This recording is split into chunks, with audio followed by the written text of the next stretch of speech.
This is Fight Fans Radio. Let's get ready to rumble! Oh, my God! Unbelievable! Down goes Frazier! Down goes Frazier! It's time! You're listening to New Mexico's only mixed martial arts and boxing podcast, The Low Blow, on AtomCombatSports.com and Fight Fans Radio. It is episode 177 of The Low Blow on Fight Fans Radio, SouthwestFight.com, and USCombatSports.com. I am Justin Goodrum, joined by Jorge Hernandez. What's up, man? How you doing, man? It's going to be a crazy weekend with UFC and football. Yeah, doubleheader, and it could be insane depending on the weather, the events being moved around. It's going to be awfully hard to keep track of these events, moved from a different day. It's going to be crazy. If you had to choose one, let's say it was this Super Bowl since your team isn't on here, and let's just say Aldo and John Jones co-main and main event, what would you watch? Good question. Probably the UFC. I mean, with the Super Bowl, it's kind of like I'm not really into the game at all. I just think the game's going to suck and be boring. Maybe it's just my own personal bitterness coming on, but I don't really care. But I think I would go with the UFC with John Jones was fighting and Jose Aldo was the main event. I think I watched it. How about you? You're bitter, bro. No, I am. I'll probably choose football, man. Especially this one, defense against a strong offense. Yeah, I'll choose the football. Well, enough football talk. You'll be getting plenty of that this weekend. We're going to talk the fights, and we're going to discuss a very controversial bout between Josh Thomson and Benson Henderson. Nothing new for Benson Henderson being involved in another controversial fight. We'll discuss that from the UFC on Fox 10 show that took place last weekend. We'll also break down this coming weekend's pay-per-view of the UFC 169. We're going to preview Tim Means' next fight in Legacy, and we're going to discuss Gennady Golovkin's return to the ring, and it's not on television, as we discussed 2 weeks ago. One of the biggest stars, rising stars in boxing, and he's not on television, so we'll discuss that. But first, housekeeping notes out of the way. You can get in touch with Fight Fans Radio through Facebook, Twitter, YouTube, and Ustream. Also, you can catch us on YouTube right now, youtube.com/lowblow505. Right now on there, we have an interview, a short little clip there of legendary boxer and world champion Bob Foster, him showing off his memorabilia from his house. I'm sure there's more content coming later, but it's a little bit of a sneak peek. Please go check that out. Also, we're available on Stitcher, iTunes, and on Spreaker. And also, with Black History Month, it's coming up rapidly closing to February. We're going to have plenty of Black History content coming up for you, including more of the Bob Foster interview. We're going to have some content from Austin Trout and some other good stuff. So stay tuned to our Facebook page. Stay tuned to our Twitter feed at The Low Blow. And also stay tuned to our YouTube page, youtube.com/lowblow505. So, man, let's get into it. The standing 8 count, the top 8 stories of mixed martial arts and boxing. And we start off with the retirement, an unexpected retirement, at least in my opinion. It's Pat Barry announcing, I guess, his retirement / indefinite leave of absence from mixed martial arts. The UFC has released him from his contract. Pat Barry has requested this release. He released a statement through Facebook about his retirement on Tuesday. He's fought 12 fights in the UFC, a 6-year career, going all the way back to 2008. Of course, he's been on a 2-fight losing streak. I'll read you a little bit from what he had to say from his Facebook page. You can check out the rest on Facebook yourselves. Here's a little bit what he had to say. Over the past few fights, I've had a stinking feeling in my stomach whenever I have stepped into the octagon, and I realized I don't want to wrestle. I'm not saying I will never do MMA again, but right now, I just want to hit people. MMA and the UFC has been great to me, and I'll always support the sport and the company. I want to thank all my fans, sponsors, haters for being with me on this journey, and I look forward to what the future holds, HD. Fairly interesting. What do you think about this, Jorge? And really, I heard an interesting point on the podcast. I want to kind of bring this up to you. It's very interesting. Right now, the UFC is kind of struggling for stars right now, struggling to have main eventers. Even though Pat Barry was 5-7 in the UFC, he's fairly exciting. Either he knocks somebody out or he gets knocked out. Do you think this was the wisest move for the UFC to let this guy go so easily and possibly to a rival network with Glory Kickboxing or even Bellator? I mean, I don't think they had too much to lose with that. The guy was on a 2-fight skid, had lost 3, 3 of his last 4, I think. Sure. And he wasn't a threat to ever fight for the championship, I don't think. I mean, not to take anything against him because he was an exciting fighter, but and ultimately in the long run, I mean, did they save themselves, I guess, some cash? I mean, I think they actually did based off of, what he can actually provide. Like you said, he's only 1 fight above 500, so it's not like they were losing the best guy. But, out of most of his fights that he did win, 7 of those 8 were by knockout. So that's an exciting guy and someone, most people who want to see just someone get knocked the hell out would tune in to see. So, I mean, is it a huge loss? No. Is it a decent loss as far as an entertainment value on like an undercard? Oh, of course it is. It's weird because in the heavyweight division, you don't have to be the greatest all-around fighter to even be the champion. I think we see that with Brock Lesnar, him becoming champion. So it seems to me like he's just more, I don't know, like he's fallen out of love with the sport and just kind of wants to move on and do something else. I don't think this is an indictment on MMA. So wish Pat Barry the best. I think it'll be pretty cool to see him in Glory Kickboxing. We'll have to wait and see what happens. Okay, and I guess I think this is an unfair question, but sure. I mean, a similar guy because of the record, I guess, not because of fight style, but like say someone like Mark Hunt. I mean, he came off of a fight of the year performance, but let's say 2-3 fights, ago, UFC lets him go in a similar fashion. So forget about the Bigfoot fight, forget about his last performances. I think it would have been somewhat similar as well. Yeah, I mean, it's interesting. With Mark Hunt, they paid him to leave. And Mark Hunt wanted to earn his contract. And the UFC's like, you want to get your ass kicked on our undercard? Go ahead. And he proved he won, and he earned his way back. I think Mark Hunt he liked MMA, and I think he likes the sport. And I think with the grappling and stuff, I don't think Mark Hunt kind of cares. I think he does what he does, and if you can stop him, so be it. I think with Pat Barry, I think he was just getting frustrated with guys trying to take him down, where Mark Hunt, I don't think he really cares about that. I think he's more about, he'll find a way to get up to his feet or knock the guy out. Whereas Pat Barry, I felt that he was being limited and he wasn't able to show his full potential. Yeah, and speaking of tough fighters, we got some boxing news that Carl Froch and George Groves, who this past year had one of the better fights in boxing and one of the more surprising starts where George Groves dropped Froch. A rematch, thankfully, has been targeted for May 31st.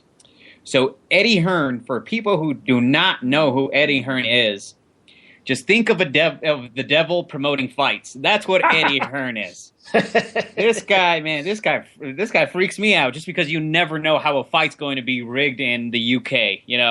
I mean, of course, I'm joking just because there has been controversial fights there. But Eddie Hearn, who, as luck would have it, is the promoter for both guys. So he's trying to put a blockbuster fight together for these guys. He's talking about huge. This guy's trying to go 40,000, 60,000 people. The IBF has ordered the rematch between the two guys.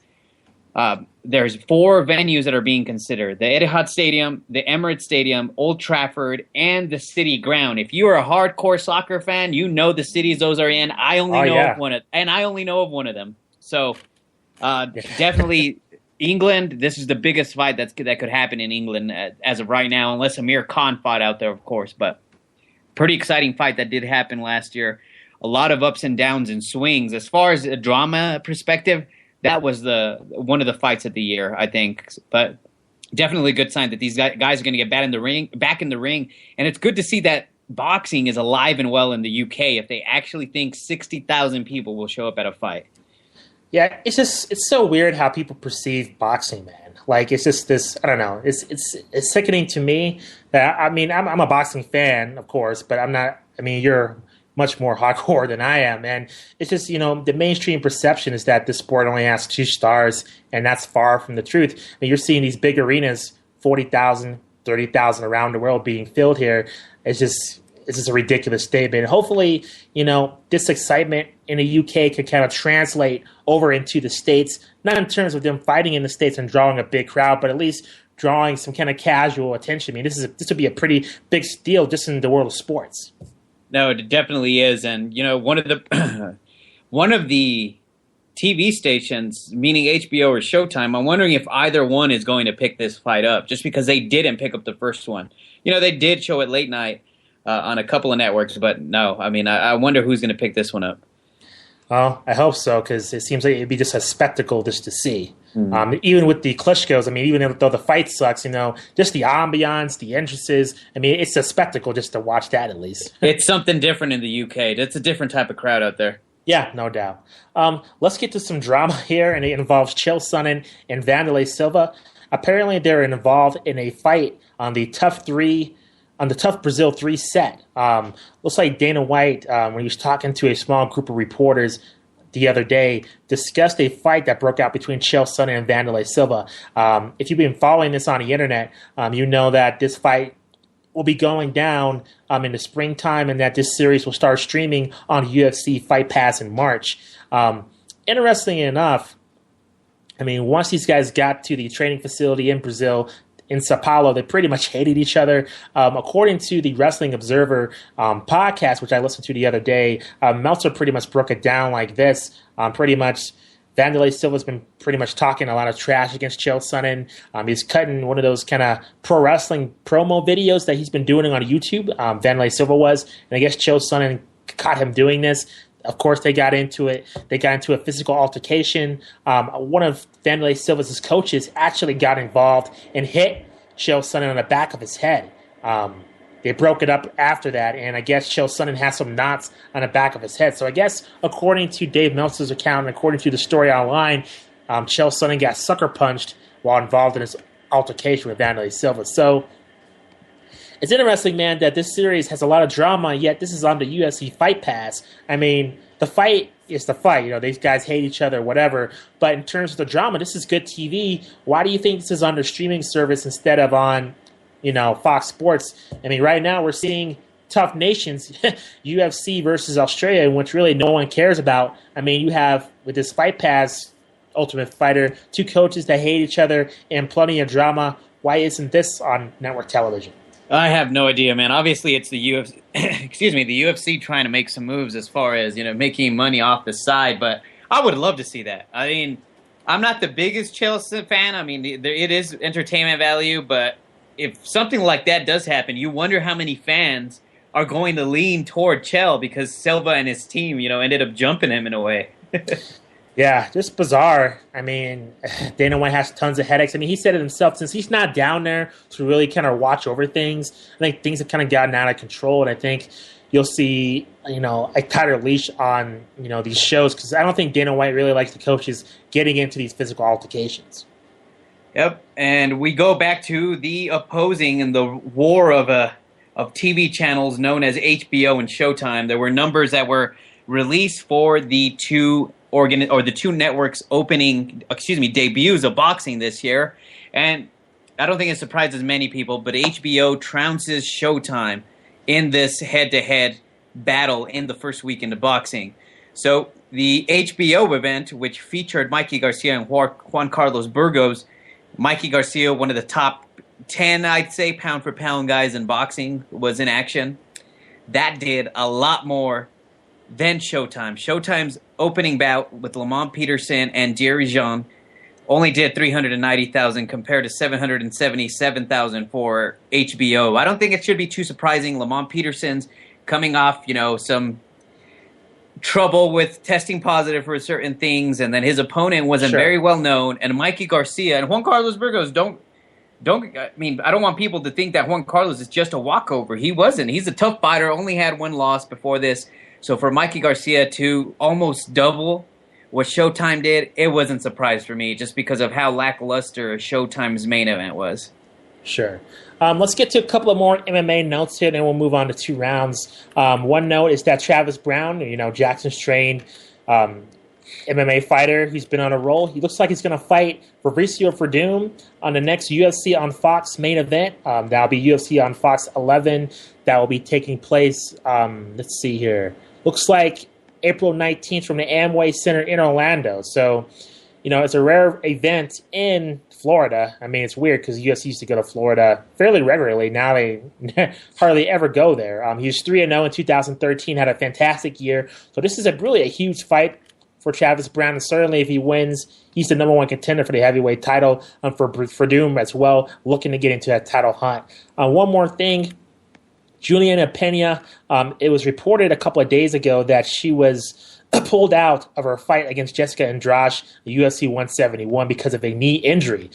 Today, it seems like this story has blown up to really huge proportions here, and there's more to the story. You can really catch this on Dana White's media scrum that took place today. Now, from the accounts, it seems like she tore her ACL, her MCL, and her LCL and meniscus. Apparently, there was some kind of incident in her training center. Dana White, I'll basically kind of summarize it for you. She came into into her gym, about to train here. I guess Juliana Pena was being taunted by another MMA fighter. I guess this MMA fighter, quote, he jumped on her back, started cranking on her neck, and on the way fell, her knee blew out. The most disgusting thing I've ever heard in my life. 1.5 to 2 years, she'll be out. I told her to leave that disgusting gym and go somewhere else to new coaches, new training partners, and whatever. That's all I know. So it seems to be a huge story. I mean, if you read on Twitter, there seems to be a different account of what happened. We'll kind of keep you posted, but certainly this is a bizarre story. I mean, at first it was just a training accident. This seems to be more than what it appears to be first really reported on. It's a bizarre story. It's disgusting, man. It's just unbelievable for something like that to happen, especially if she has been warned to leave the place. A lot of people just get used to and the camaraderie in the gyms that they have. It's difficult for them to leave, and this seemed to be the case. And for this to happen after she had been warned or asked to leave that gym, it's just unbelievable. Yeah, it's just unfortunate. You can go to MMAfighting.com. That has more on the Juliana Pena story, including kind of the gym's version of events. Pena is set to go for surgery on her knee in Los Angeles next week. So, man, let's get into 2 rounds. It is myself and Jorge's opinions on really what's going on in combat sports this week. What did you have in mind? One thing that somewhat disgusts me / I find kind of funny, because of who accepted this challenge. So, we all know, and a lot of us do not like George Zimmerman. The guy has agreed to fight in a celebrity boxing match for charity. And who has actually challenged him? He actually don't have an opponent, but the rapper The Game is actually coming out to challenge this guy to a celebrity boxing match. It's unbelievable, man. It's just, some of the things people do for fame or try to hang on to their 15 minutes, even as disgusting as it is, man. It's just unbelievable to me. I guess I can say that it's for charity, but still, I mean, this guy became a villain to a lot of people during his trial, and I don't know if I want to see any more of him, man. Even if it is Game kicking his ass, I don't know if I want to see any more of this guy. Yeah, it's unfortunate. It's exploiting the trial of what he did. That's what's going on here. Yeah. It's just too bad. And really, it's weird because in MMA you never really see, celebrity MMA fights, and yet in boxing you see it all the time. I mean, we've seen celebrity boxing. I mean, boxing is fairly dangerous. You're going to get hit. You're going to be bleeding. I mean, why do you think MMA is so, off limits and boxing's just, let's go in there and let's have this guy fight this guy? It seems like MMA is more protective of its sport compared to boxing, don't you think? I definitely think so. And then just because, I mean, boxing has been part of this, it's almost part of this country's backbone in a way. It's a part of Americana, if you will. So for people to participate in a boxing match, I think people will like it. People are more, I guess, can affiliate more with boxing because of just the pugilism and the purest of how pure the sport actually is. But I mean, stuff like this just makes it a joke. I remember celebrity boxing. I think Kim Kardashian did celebrity boxing like 3 years ago. Who else? Tanya Harding did it years ago. Was it Manute Bol and the Fridge from the Chicago Bears that actually did a Fox? Oh my God, Jay, what the hell? That's when boxing was at its peak, ladies and gentlemen. Good Lord. Some hard times, man. Yeah, man. the topic I wanted to discuss is kind of this whole notion of, these MMA fans in general, right? And we talked about, just a minute ago about MMA fans protecting kind of the purity of the sport and really despising pro wrestling. But yet today and this week, the story of CM Punk leaving the WWE, which is true, which is not a storyline. He left. He seems to be burnt out. But he did a story with Ariel Helwani. And interesting enough, that story drew a lot of viewers and a lot of attention. And also he mentioned he wanted to compete in MMA. And this, you can say whatever you want about CM Punk competing in mixed martial arts. It'll never happen. But the point is that this story really, surprisingly, blew up on a lot of MMA sites. And it's just interesting to me that a lot of these MMA fans and journalists who hate pro wrestling, and yet they put these CM Punk stories on their websites. I just find that fairly interesting that, this guy who's, participating in this scourge of combat sports and supposed to be this embarrassment to the combat sports community, when he mentions he's going to compete in mixed martial arts, it's a huge deal. Do you know why that is? This seems weird. A lot of MMA fans, you say pro wrestling in front of them, it's like you're attacking their mother or a family member, like they want to fight you.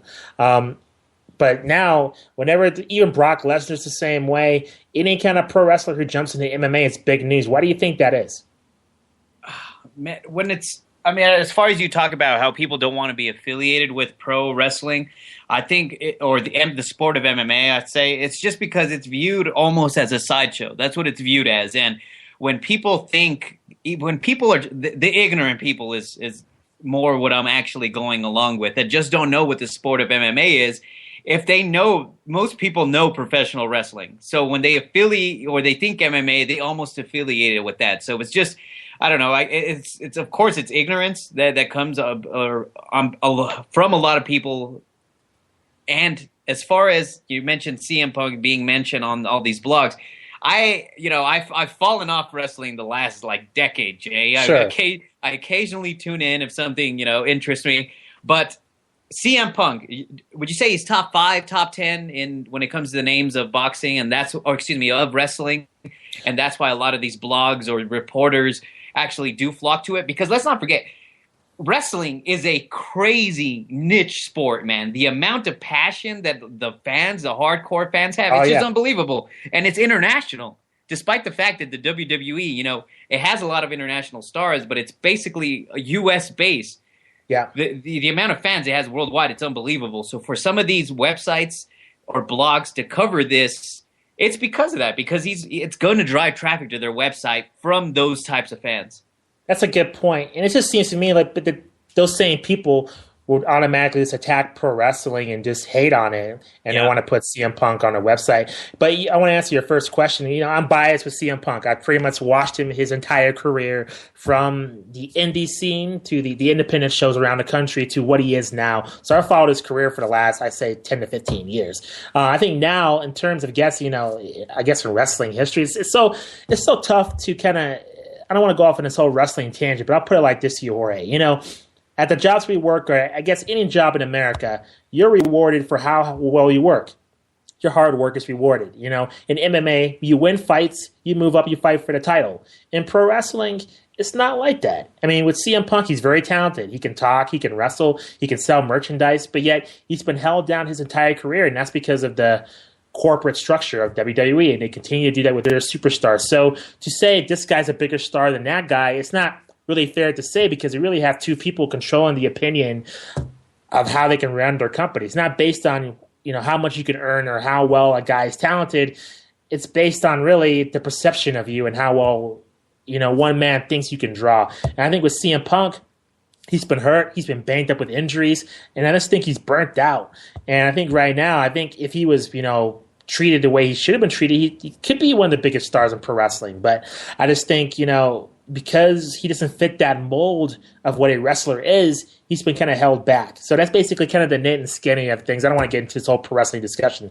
But I just would say CM Punk, in terms of the wrestling world, he's probably one of the biggest stars there, other than really John Cena. That's the obviously crossover star. So if John Cena were to say this, I think this would be a much bigger story, just because John Cena is just a way bigger star. Out of all the wrestlers, I know you hate to go off on tangent, but I'm interested now. Who Sure. would be a good MMA fighter? Of course, Brock is out of the question because we've seen him in the sport. Sure. That's so tough, man. What I have to say, because you say that about Brock Lesnar, and ever since he debuted on television 2002, I've always thought he'd be a great MMA fighter. He's just a freak athlete. There's no one, I don't care. I'll take Brock Lesnar over any other athlete in any other sport. And call me biased, whatever. Brock Lesnar is probably the most freakiest athlete I've ever seen in my entire life. Either in a pro wrestling match or in an MMA fight, even though he's had mixed success there. But in terms of now, I think Daniel Bryan would do pretty well. He's trained at Randy Couture's gym plenty of times. He trains jiu-jitsu. He's a very athletic guy, very smart guy. I don't know if he doesn't have any martial arts training. He's kind of a short guy, so I don't think he would do too well. But I think he'd have the best shot of at least, having a better accounting of himself if he were to take the plunge. I mean, with CM Punk, even though he is a jiu-jitsu practitioner, he doesn't have any martial arts training. He's basically a pro wrestler. So, I mean, it's different to kind of quantify that. I mean, really, Jorge, this is more prevalent in Japan. I mean, really, that's how Pride got started, with Sakuraba. He was a pro wrestler before he was an MMA fighter. And really, even Ken Shamrock.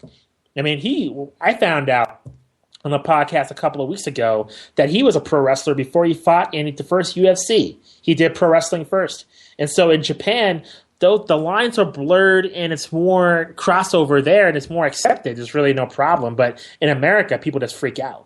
It's crazy. So enough pro wrestling talk. I know I'm boring you all. So let's get to some controversy in the UFC. Benson Henderson took on Josh Thomson. Supposedly, I guess if you want to call it a lightweight eliminator bout on the UFC on Fox 10 card. Most people say this was a boring bout. I thought it was kind of exciting. I don't know. I'm biased. I like watching Benson Henderson fight, but I can understand why people think he's boring. And this is another Benson Henderson fight here, really. A fight in the beginning. What shocked me, Jorge, was Josh Thomson taking down Benson Henderson at will. I've never seen Benson Henderson abused like that in terms of wrestling. I certainly think the first two rounds went to Josh Thomson here. And I think you saw Josh Thomson, the effects of him breaking his hand or some damage to his hand really take effect and Benson Henderson take advantage. And the result was Benson Henderson winning the fight 47-48, 48-47, and 49-46. That 49-46 card, a little bit weird to me. I had Josh Thomson winning the fight. I had some technical difficulties, so I kind of scored it on the pride system of the scoring the entire fight. But I can understand why Benson Henderson got the nod here. I understood that you had Benson Henderson winning this fight, but did you think it was a 49-46 type of decision? I think that it might almost have been. I honestly, when I watched it, I hadn't watched it till tonight, right before we came on. Okay. I actually watched the first two rounds twice. Wow. When I did watch it. So, I started watching it on Monday, so I only watched the first two rounds. When I went back to watch it today, I watched it again. That's why I watched it. It was kind of weird. But nonetheless, the first two rounds, like you said, I definitely think the first round went to Thomson. The second round, I think, it's a toss-up. It could have gone one way or the other. I have no problem with 48-47 for Henderson. And 49-46, I'd kind of argue, but I wouldn't go up in arms about it. I did not think Josh Thomson won 3 rounds, man. I didn't see it. I saw a lot of people upset. I saw a lot of guys on SureDog actually have it opposite. One guy had it 49-46. I think a couple of guys had it 49-46 for Thomson after the fight was over. I was, of course, covering the fights at Buffalo Thunder that night here locally. Yeah. But, I watched it. I'm not the biggest Benson Henderson fan. You know that. I like the way Josh Thomson fights. But I think Henderson's game plan was excellent. It's unfortunate that Thomson had, that injury that did happen to him during the fight. But Henderson had a good game plan of just smothering the guy standing up. That way he couldn't land any big power shots. And Thomson didn't really land anything huge, I don't think, throughout the entire fight. He did, and you could tell his hand was bothering him. It's tough because, he's just distraught, and you know how it goes when you lose a fight that closely.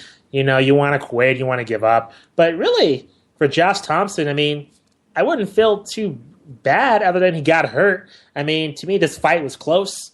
You could easily do a rematch. Benson Henderson's pretty much iced out of the title picture unless Anthony Pettis loses. So in the meantime, I don't see what's the harm in doing an immediate rematch at this point. As long as Josh Thompson's healthy, I know this fight wasn't the most exciting fight in the world, certainly, but in terms of, Josh Thomson getting to that main title picture, I think a rematch is probably the best course of action here for him.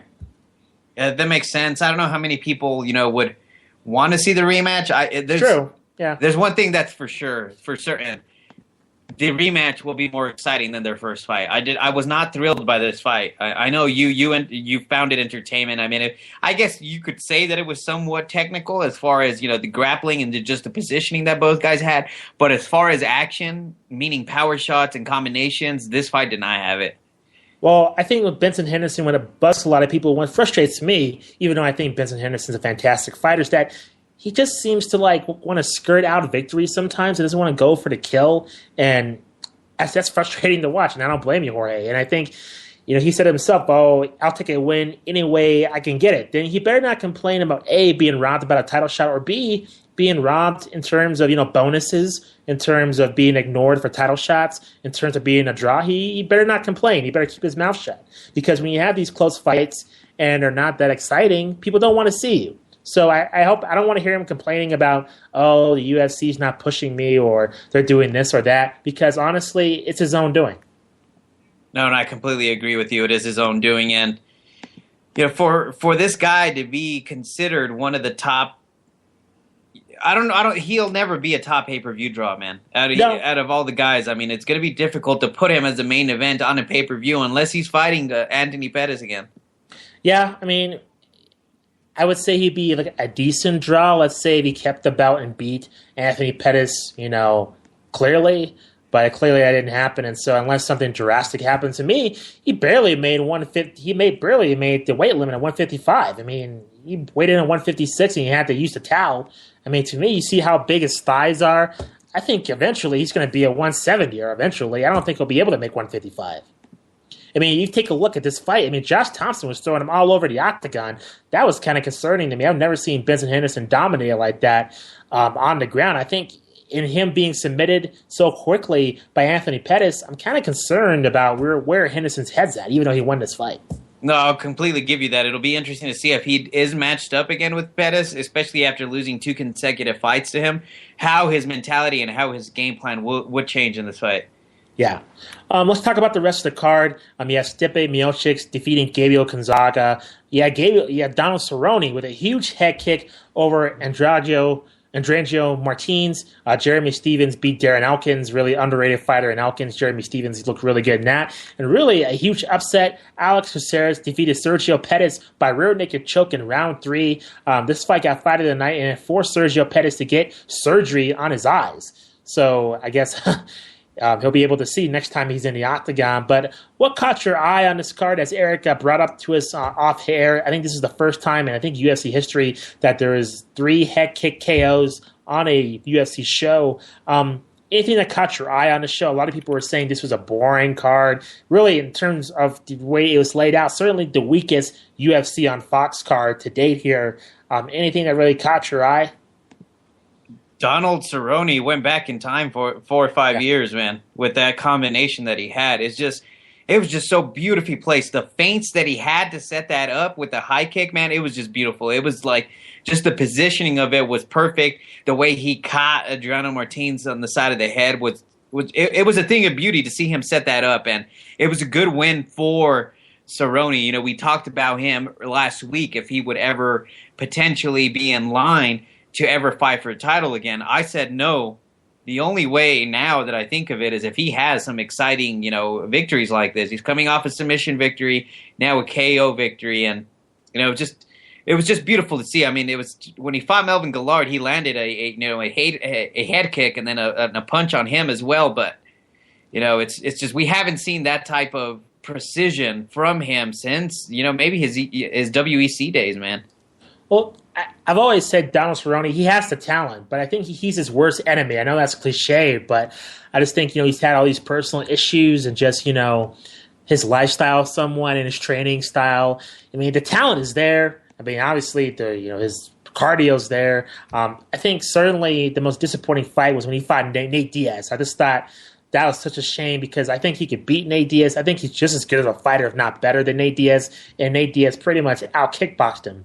And I think that was really unfortunate. So glad to see Donald Cerrone, get back on the winning side. And really, everybody talks about 155 being this deep division and really loaded, and really it's good. It's a competitive division, but it's not loaded like 170 is. And really, if Donald Cerrone could turn it around, get 2 to 3 more victories, have a Uriah Faber type of 2014, it wouldn't surprise me to see him in a title hunt.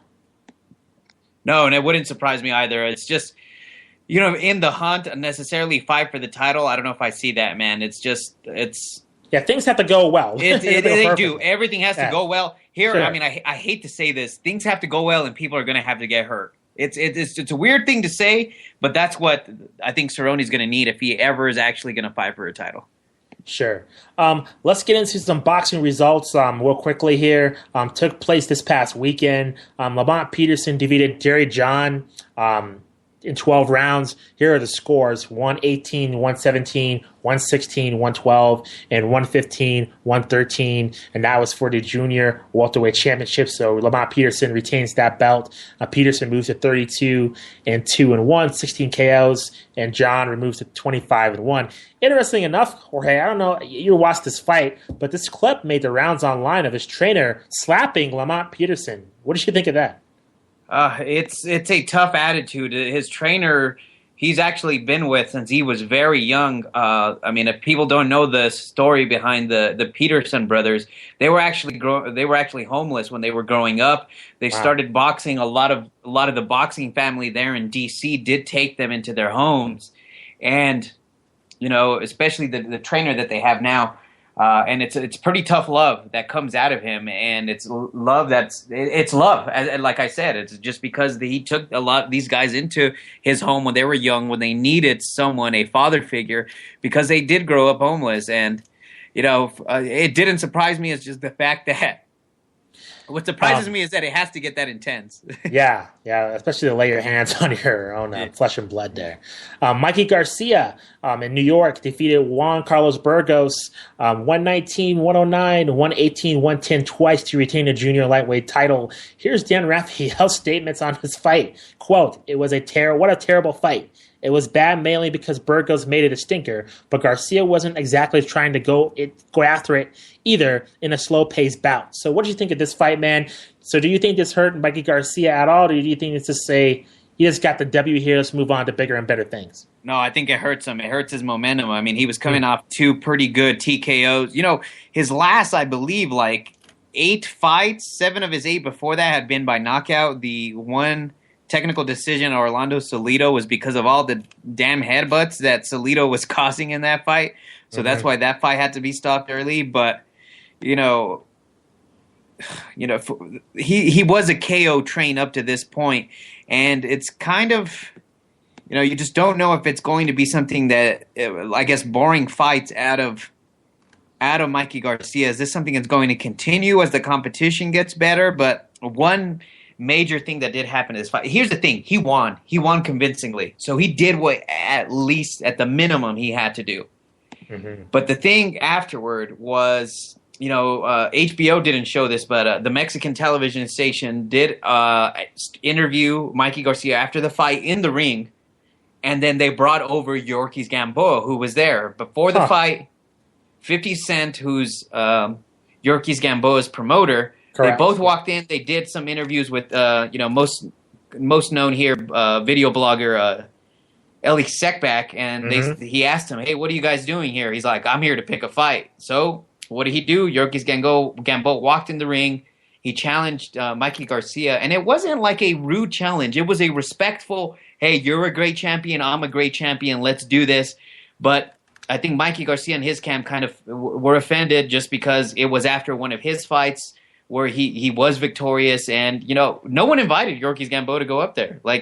He went up there just because he's a boxer. No one was going to tell him anything. Obviously, that's where he belongs, in the ring. But he had no reason to really be there that night except to make it a point to call out Mikey Garcia on Latin American television. But both of them were respectful. Robert Garcia basically kind of pointed out to Yorkis Gamboa, "Hey, you've pulled out of fights before and you haven't shown up to press conferences. How do we know you're not going to do the same for this one?" And Yorkis Gamboa was very polite. despite the fact I don't agree with guys going up to the ring and making these big scenes like that, he was very polite, actually. Mm-hmm. So both guys agreed to fight each other, but Mikey Garcia said, this is a business. He's like, I want to fight you. I want to fight you, but it's like, we got to figure it out, the paperwork out first. And, 50 Cent's picking this fight just because he needs a big fight. Oh, of course, he had a world champion in Billy Dib. Yep. Billy Dib lost that title to Gennady Golovkin, who turns out to be Mikey Garcia's teammate. So it might be that 50 Cent has a beef with that Robert Garcia camp because he lost his only world title to them. Interesting. Let's move on to this weekend, man. UFC 167. This card not getting a lot of love here. Being criticized, being the shadows of the Super Bowl taking place in New Jersey. Main event, of course, was supposed to be Dominic Cruz against Renan Barão for the unified bantamweight title. Dominic Cruz gets hurt. Here comes Uriah Faber to the rescue to fight Renan Barão. You have Jose Aldo versus Ricardo Lamas for the featherweight title. Frank Mir versus Alistair Overeem. You have Abel Trujillo against Jimmy Varner. Undercard action here. The main event, John McDessie taking on Alan Patrick. I guess let's talk about the title fights, man. And let's first discuss Renan Barão, Uriah Faber. It seems to me, despite Faber's 4-0 in 2013, a lot of people not giving Faber too much of a shot here against Renan Barão. Real quickly, man, what do you think Faber has to do differently? It's a cliche question, but can Faber really do anything differently against Renan Barão to have a different outcome, or do you think no matter what Faber does, Renan Barão is just better everywhere on the ground, standing, clinch, submissions? It's like you said, man. I think Barão is about better at everything than Uriah Faber, but I think it's going to be a counter power shot that has to lay out Barão, and Barão doesn't make many mistakes. Obviously, he doesn't. But Uriah Faber, just because he is in, he's in the United States. Thank goodness this fight isn't in Brazil. I know, right? But no, for Uriah Faber, that is, you have a lot of, fans there who are going to be pretty energized. One, because of this event, and two, because of the Super Bowl happening the very next day. So in a way, you'll have some sort of patriotism for the U.S. guy just because the biggest game and the biggest sport of this country is happening the very next day. I think you'll see a lot of people, really try to empower Faber out on this fight. But, for him to be able to win this, he's going to have to catch him off guard. And I definitely think it's going to have to be a counter shot that is just going to lay him out. And I find that very difficult to see. It's so tough because, a pure striking match, I think, Uriah Faber, I think, is, a pretty fantastic striker. I just think when he's in these, Muay Thai kickboxing bouts, he just gets destroyed, through the leg kicks and just that style. I think just really ruins him with the movement, too. I think he's going to have to find a way to wrestle this guy and get this guy on the ground and really test Renan Barão's jiu-jitsu if he can somehow pull that off. I just think there's no way he can kind of strike with this guy. I just think it's not happening. Uriah Faber's at his best when he's wrestling, when he's doing everything, when he's putting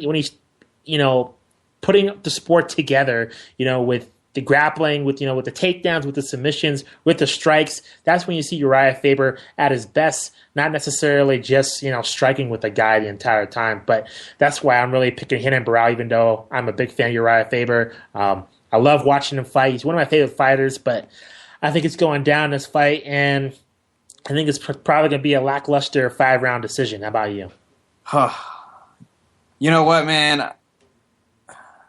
Screw it. I'm going for it. I say Faber by random knockout. Yeah. Okay. I'm going for it. I'm not the biggest Barão fan, man. I don't find him that entertaining. It's weird because, he has some fantastic finishes, especially his last fight. Let's say, for instance. But it's true. I'm not really I'm not really sold on the guy, despite the fact that he's won as many fights as he has in his career. Yeah, it's just for him to have that type of record. It's just unbelievable to me because, he is, he's very consistent at everything that he does in his fight. He's very good at every different, venue, but he just doesn't stand out. He's not exciting to me like a Pettis or a Jose Aldo or a John Jones. It's just I don't get that from him. I agree. He doesn't put himself in harm's way. No, and it's smart. It's the Mayweather effect that Renan Barão has. People, might think he's boring, but you know what? He does what's best for him to win. So, I think I'm going to go Faber. I'd say, and I'm just saying that just because I'm hoping he gets lucky. Well, Renan Barão's probably, unfortunately, if he keeps this up, it's going to be probably the most underrated fighter in that organization. I mean, you don't get popular by just winning fights boringly. I mean, Mayweather, he talks a bunch of trash, he hypes up the fight, and that's why it's an event. Renan Barão, I don't know if he speaks any English. He's not that big of a personality compared to his teammate Jose Aldo. I mean, it's just really not that appealing in terms of a draw in the sport of MMA, unfortunately, unless he's fighting in Brazil. So we'll have to see what happens here. Very quick question about Renan. Go for it. Very quick question about Renan. What's it going to take for him to be considered one of the greatest of all times? Just because his record alone should have him considered as one of the best ever. Moving up in weight or fighting in multiple weight classes. You see, he just can't do it in that bantamweight division, man. It's just the division. I don't think it's fleshed itself out all the way yet. I think this division's kind of where the lightweight division was when BJ Penn and you had Jens Pulver. When that division was coming back to the UFC, and really you see the featherweight division just blow up.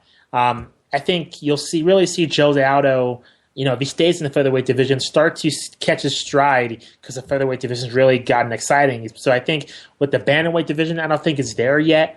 I think until the competition increases or he moves up in weight, I don't think he's going to get his due despite the murderous row of guys he's fought.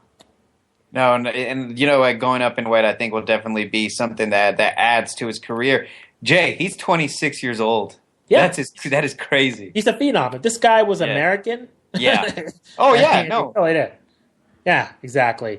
Co-main event: Renan Barão. Ricardo Lamas taking on Jose Aldo, and really Jose Aldo's been out of action for the longest time here.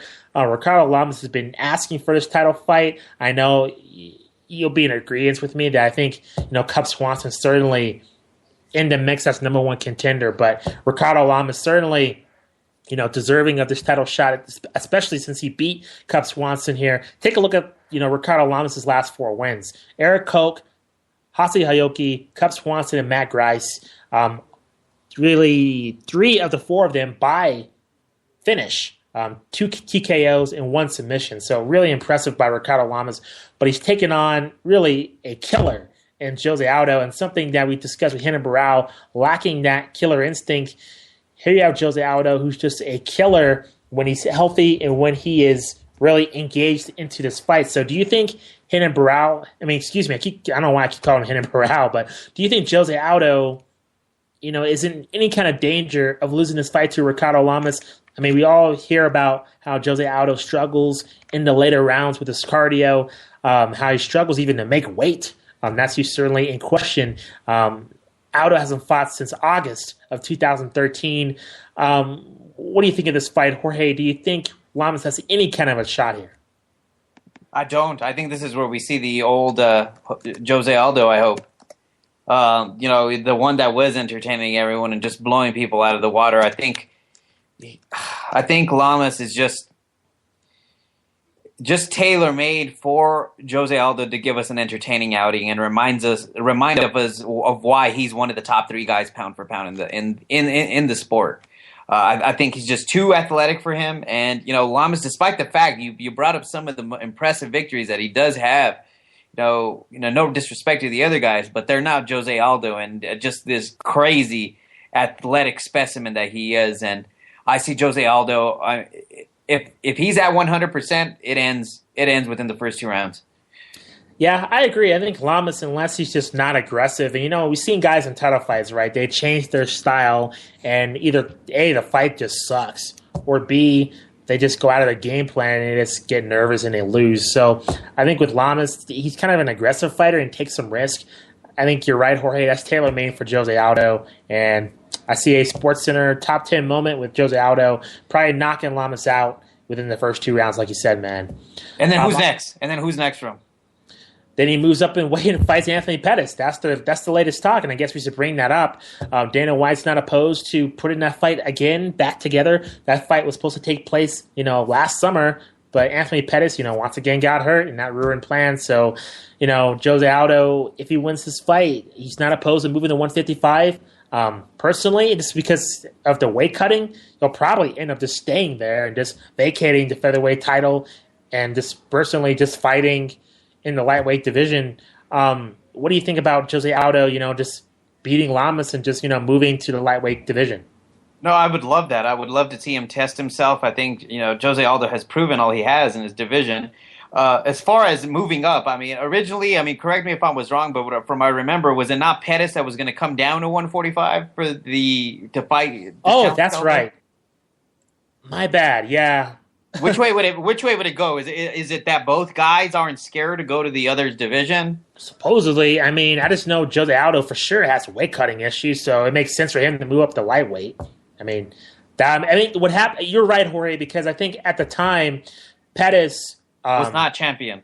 Exactly, and he was looking for a title shot, and the only way to get it was to fight Jose Aldo. That's why. You're right. And instead, that fight fell apart, and he ended up fighting Benson Henderson anyway for the lightweight title, and the rest is history. This just randomly hit me. How opposed do you think Dana White would be for these guys to fight at a catchweight of 150?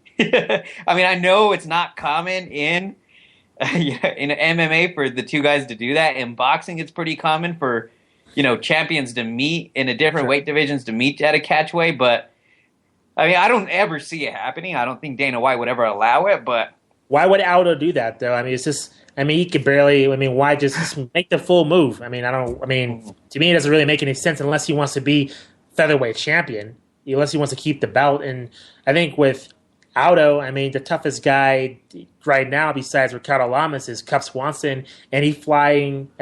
No disrespect to Cub Swanson, but he flying head kicked him.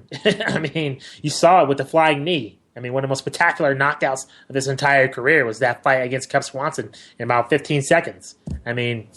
Where's the motivation for Aldo to really stay in that division? But yeah, no, I completely agree with you. It'll be very interesting to see what plays out of this. If he does move up, it's just going to load up that 155-pound division even more.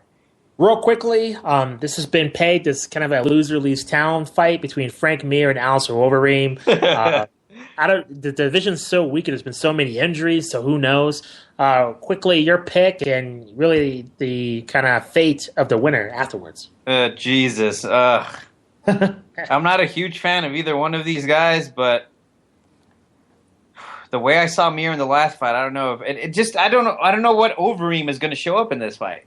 Well, he almost beat Travis Brown, but the ref kept it going, and Brown took advantage, and he finished Overeem. It wasn't like Overeem was dominating in that fight. Even against Bigfoot Silva, he was winning that fight too, but he just let it go. So, I don't know. Yeah. It's bizarre. You know what? I see, if the fight does go, let's say both guys are 100% for whatever reason. Okay. Alistair Overeem still has some of the dirtiest kicks in the game, performance-enhancing stuff or not. I remember when he did lay it on Lesnar, and what did he say? Typical K1 kick in his weird Netherlands accent. So I see the same thing. I see, screw it. I'm going Overeem by kick to the ribs, third round. I like your Overeem impression, man. Very well done. I agree. Those Dutch have some of the weirdest accents, man. They do. I agree. I go first round. I think Frank Mir kind of has a glass chin. I think once Overeem rocks you, he usually finishes you. And I just don't think Frank Mir is going to have the same luck as Travis Brown. I like Overeem first round KO, in my opinion. Yeah. Anything else that really attracts you about this card? It's taking a lot of heat here. I think it's preferably, two title fights. The heavyweight fight's intriguing. I don't think it's a disaster. It could have been a lot worse. We've certainly seen it, at least on paper, a lot more crappier UFC cards than this. What do you think? You got two title fights. People shouldn't complain. Seriously. Yeah. Even though it's two Brazilians that have the titles and only one American is challenging, it would have been a lot more, appealing if Jose was fighting another American. That's why Jose Aldo. If Jose Aldo was fighting an American, that would have probably been the main event, I think. If it would have been a well-known American. I know Uriah Faber's the All-American boy or whatever, but it's just interesting to me to see Jose Aldo in a co-main event where like John Jones or St. Pierre aren't the main event. It's just goes to show how much, I don't know, maybe value he's losing or how much value they don't see in Lamas. It's true. That's what I kind of find interesting. Yeah. We only got 6 minutes remaining, man. So this real quickly, I guess, we're penciling in a win for Gennady Golovkin this weekend in a fight that no one's going to see. I guess if you want to steal or somehow possibly see this fight, what's the best means for fans to get their Golovkin fix? Jesus, I don't know. I mean, hopefully some Russian site or some French site is streaming it, but I mean, you guys are going to have to go to your Stream Hunters or your FirstRowSports.com. I mean, one of those sites will hopefully show this fight, but who knows? We might not even need to see it. It'll probably end in a round. So, well, this is for his WBA title. I mean, this is insane that Golovkin's defending his bout here. I mean, even though it's a shoe-in bout, isn't there kind of a risk here putting this title on the line, or this is boxing, whatever? Sure. No, I mean, to keep the belt, you usually have to fight somebody ranked in the top 15 of that belt. So, I guess that's the case for this one. He's not facing the biggest challenger, man. I mean, he's 20. Osamu Nuadama is 22-3 with 16 KOs, so he does have some power. But as far as competition, he hasn't really fought anyone equivalent to who Gennady Golovkin has actually fought. He fought Daniel Gill a few fights ago, but he was outclassed in that fight, in my opinion. Mm-hmm. And Tim Means is in action this weekend on the Legacy FC 27 card. What can we expect from him? And do you think with a couple more wins in Legacy, we'll see him back in the UFC eventually? Actually, 2 Albuquerque-trained fighters in this one. So it's a very interesting fight for Means. It's his way. This is, I think, the second time he headlines for them for Legacy? I believe so, yeah. And for him to put his name and his hat back into the UFC, he's going to have to pull some phenomenal finishes. We've said it before. Once he got cut from the UFC, we said no way he stays outside of it for that long. Mm-hmm. Just because, I mean, he took 2 fights. He lost his last 2 fights with the UFC. The last one, I believe, can't remember if it was on short notice, where he lost to Danny Castillo. And with a record of 19-5 and 14 KOs, I mean, there's no way that the UFC would keep him out. So if T. Means is ever to pull this, I'm pretty sure he might have 1 or 2 more fights with Legacy. If he's able to pull off both victories, it'll be huge, and he'll be back in the UFC in no time, man. Right on. And, of course, the co-main event, Henry Cejudo, who's really an Olympic medalist, of course, with the Olympics going on here. He's in action as well in the co-main event against Elias Garcia. So, entertaining night of fights on Access TV. That gets set 8 o'clock Mountain Time. One more thing, the Super Bowl does get moved to Saturday night. The UFC pay-per-view will be moved to Sunday. So, traditionally, Sunday nights is usually for wrestling. It'll be a MMA pay-per-view, but I'm hearing conflicting reports about the weather. I don't really know what's going to happen. All accounts seem to be like the weather's going to be fine, but you never know. So is there anything else you wanted to add, Jorge, before we say goodbye this week? No, that's it, man. I mean, of course, we'll be previewing the Fidel Maldonado-Steve Forbes fight next week. So, that's pretty much it for me. I'm going to go watch Victor Ortiz and Luis Collazo. Yeah, I think they're in the second round now? Yeah, they're in the second round. Victor Ortiz actually boxed decently that first round in his first fight back in a while. Yep, so we'll break down that fight next week. Again, you can get in touch with us through Facebook, through Twitter. Also, of course, our YouTube page, youtube.com/lowblow505. Stay tuned to our podcast and our YouTube page for Black History Month. We have some great content coming there. And also get in touch with Fight Fans Radio through Facebook, Twitter, and YouTube. And don't forget to follow Fight Fans Radio and The Low Blow on Spreaker Radio. So for Jorge Hernandez, I'm Justin Goodrum. You've been listening to episode 177 of The Low Blow on Fight Fans Radio, SouthwestFight.com, and USCombatSports.com. We will see you next week. Peace!